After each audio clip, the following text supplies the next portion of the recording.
Olá pessoal, Eduardo Medina para falar mais uma vez de Grêmio.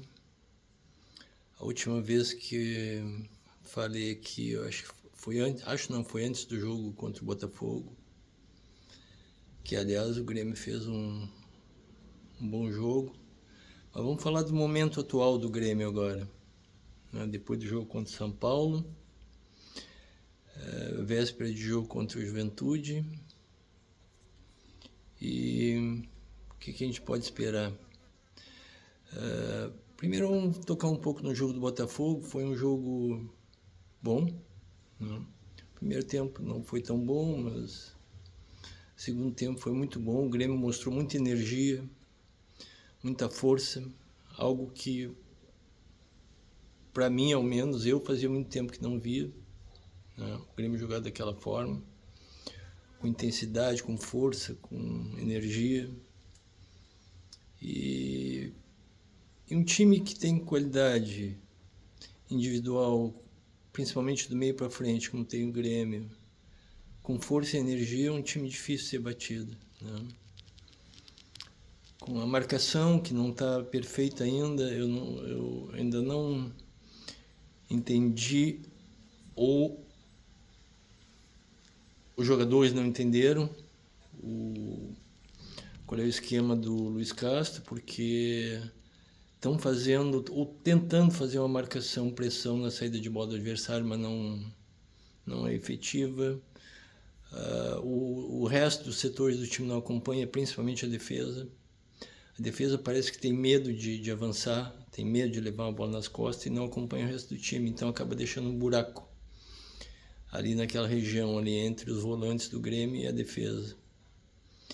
E ali, quando o adversário consegue se desvencilhar da marcação por pressão, e não é muito difícil, porque a marcação está sendo imperfeita, porque os laterais têm que ser marcados também, né? Não adianta só marcar lá na frente. Tem que fazer o goleiro adversário dar um chutão, eles não podem conseguir sair com a bola, sair tocando bola. E é o que tem acontecido. Aí fica difícil, porque tem 2 ou 3 atacantes marcando na frente, e se eles conseguem sair com a bola, o time já está fragilizado do meio para trás. E principalmente com os volantes do Grêmio, Edenilson que não marca, Arthur que não consegue marcar, ele não tem força de marcação.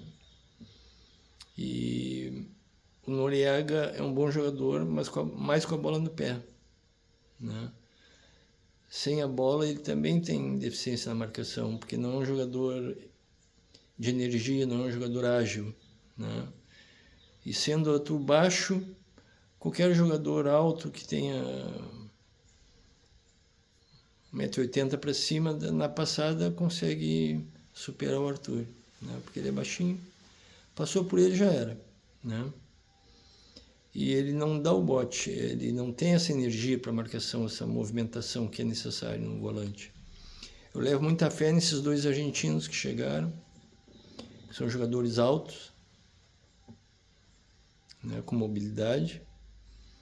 Então eu acredito que vai melhorar muito, e às vezes eu vejo o pessoal criticar o Luiz Castro, mas os jogadores sabem que não é o técnico, é o jogador ali dentro, né? O técnico vai instruir, mas, por exemplo, esse medo que eu vejo a defesa ter de avançar, de compactar o time, eles ficam sempre na dúvida se avançam, se não avançam. Isso acaba gerando indecisão, tanto na própria defesa como nos volantes, né? Eles acabam ficando indecisos também, não sabem se vão, se ficam, se... Então, os jogadores estão meio perdidos assim, nesse ponto. Eu gostaria de ver o time compactado, marcando em cima, compactado, obrigando ao goleiro adversário a dar o balão, né? Mas não está acontecendo. Agora, domingo tem o jogo contra o Juventude. É mais um jogo que se perder pesa, se ganhar não pesa nada, né? É obrigação. Então é um jogo esquisito, estranho, porque vale muito se perder e vale pouco se vencer. né? Eu ainda quero ver o namorado na ponta, não está adaptado, ele jogava na ponta direita. E falar em ponta direita, um outro parênteses aqui. TT, eu não conhecia o TT, confesso que não conhecia, até porque ele jogava na Rússia, jogou na Turquia, e a gente não acompanha o futebol de lá, né? Mas, olha, dá para ver que ele tem uma habilidade, mas ele, sei lá, eu precisaria ver mais jogos dele, assim, para ter uma ideia melhor, porque me parece que não é tudo aquilo, mas eu não quero fazer nenhum julgamento precipitado, né? Contra o São Paulo foi muito mal, aliás, contra o São Paulo o time inteiro foi muito mal. Mas o que eu estou vendo TT realmente não está me agradando. É um jogador que, pelo que eu vi até agora, ele tenta dribles até certo ponto infantis que não vão passar. Se ele conseguia fazer isso onde jogava, aqui é diferente. Aqui os jogadores são mais marcadores, né? São mais espertos, são mais ligados nesse ponto. Tem que jogar sério, com adulto, com profissional, né?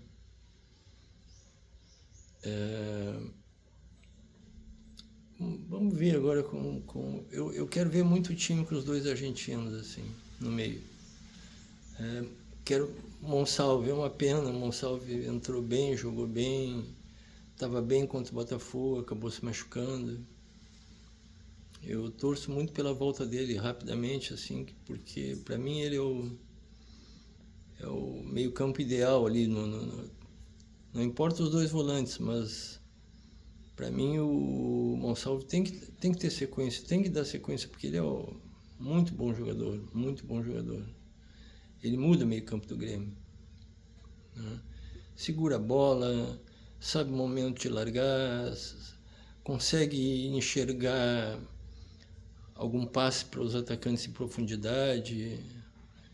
Nós não temos nenhum jogador com essa qualidade no resto do plantel. Então eu quero muito ver o Monsalves voltando, tendo sequência. Eu acho que o Luiz Castro gostou dele, acho que vai acabar dando sequência para ele.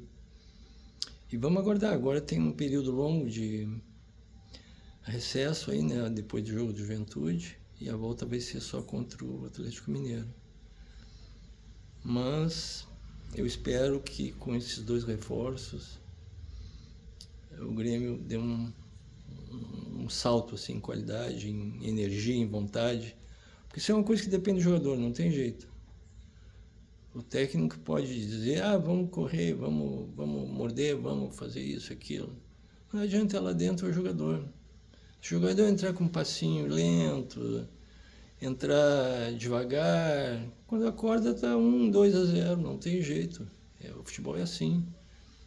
Quem tem mais vontade costuma superar o adversário. Então, no mínimo, tem que ter a mesma vontade, né? Aí sim, aí vai depender da qualidade técnica de cada time. Mas, no mínimo, a mesma vontade. Eu depois do jogo contra o Botafogo, eu imaginava que... Uma mosca chata aqui. Depois, contra o jogo do Botafogo, eu imaginava que o Grêmio fosse manter aquele pique, aquela energia, mas não. Já no jogo contra o Botafogo, caiu. Foi um time o mesmo de sempre, lento na marcação, marcando a distância. O segundo gol do São Paulo foi... O William perde a bola e eu fiquei observando. Quando ele perdeu a bola, eu senti, vai ser um contra-ataque perigoso. Porque eu vi que ele não estava com muita vontade de correr atrás do cara. Outra, o William não tem característica de meio campo, não tem jeito. Eu joguei nessa posição, eu sei como é que é. O William não tem nenhuma característica de meio campo. Ele não sabe jogar ali. Aliás, ele está com... A idade está pesando. Naquele lance, no segundo gol do Botafogo, deu para ver. Ele correu, aí deu uma trotada, assim, tipo, a não ir. E vou imaginar assim, eu não vou me desgastar atrás desse cara. Algum outro aí vai. E quando no futebol tu não pode esperar pelo outro. Tem que ir tu. Né? Eu lembro que uma vez, estranho assim, eu joguei muito tempo, eu joguei até os 30 anos. E tem coisas que eu esqueci muito, assim, mas tem coisas que aquilo ficou gravado em mim. Uma das coisas que ficou gravada em mim foi isso, assim. Uma vez eu fiz isso.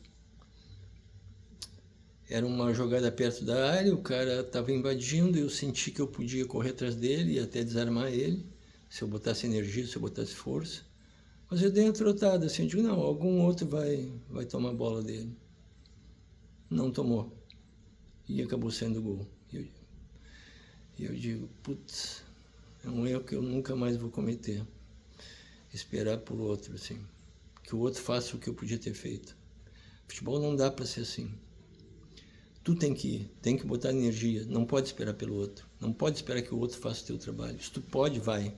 Põe energia nisso. E o William, ele começou numa velocidade média, foi baixando, e pior, ele viu que o cara estava se aproximando da área. E aí ele largou. Não pode, cara, não pode. O William... Mas a idade pesa, eu sei. Ele está com 35, 36 por aí. E nessa faixa a idade pesa muito no futebol. Eu acho que quem assiste fora não tem noção do esforço que se faz lá dentro, assim, o esforço muscular que é necessário para jogar bola. Bom, vamos aguardar então, né? O Juventude, pelo menos, vontade contra o Juventude, seja qual for o time, que tenha vontade, que tenha pegada, que tenha energia, né? Porque o Juventude vai ter isso. Então tá, pessoal, eu volto antes do jogo contra o Atlético para conversar mais um pouquinho sobre o Grêmio. Um abraço.